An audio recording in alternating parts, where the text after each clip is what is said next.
What's up guys, welcome to Basics of Bass Fishing, the channel where we teach you literally the very basics of bass fishing. So if you just started getting into fishing or you've been fishing for a while and want to learn a little bit more, this is the channel for you. What fishing line should I get if I'm just getting started in bass fishing? I go to the shop and there's fishing line all over the place. Monofilament, fluorocarbon, and braided line.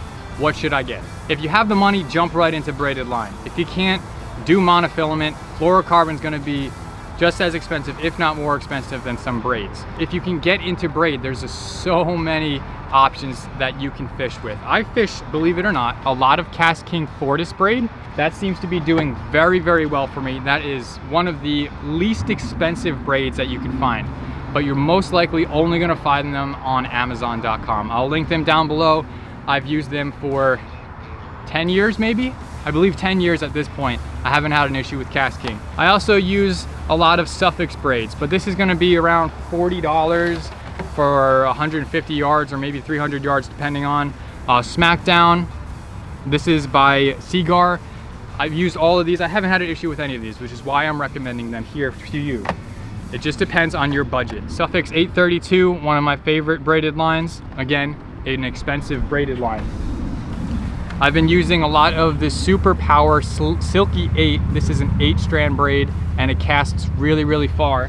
That's what I have on this Daiwa Exceller, and this is one of my favorite reels and my favorite line setups for catching a lot of big fish. All right, so Silky 8, again, Super Power braided line. I run through a lot of that. It's inexpensive and it works. Now, the reason you want to do braid over everything else, braid is super sensitive. It's strong, it's thinner diameter, which means it's going to cast farther. It's going to go through weeds and things a lot easier. And it's going to last a lot longer. You can go 1 or 2 seasons depending on how much you fish, maybe even 3, 4, 5, depending on how often you fish, without replacing it. You go mono or fluoro, you're going to have to replace it sometimes 2 times a year. So either way, you're going to end up spending that money on replacing line. It's going to snap on you if you didn't replace it in time. It gets real dry in the sun, especially in salt water and sun.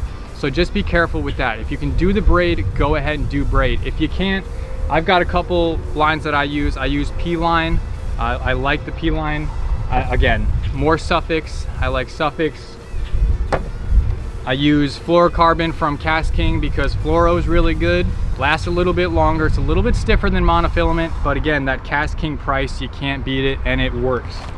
So besides bass fishing, I am also a huge saltwater fisherman. I live on Long Island, New York. I'm a fishing guide. I'm on the water every single day, so I'm running through line like crazy.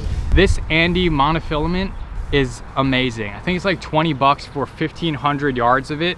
And I use it mostly for leader. I don't ever spool up reels with monofilament, so I can't say that, but I use it as leader material. It lasts me a long time, and it's really inexpensive compared to all of these other ones that you find for 300 yards or 150. So price-wise, if you're gonna do mono, this Andy monofilament works really well and is a whole lot more price efficient than the other ones.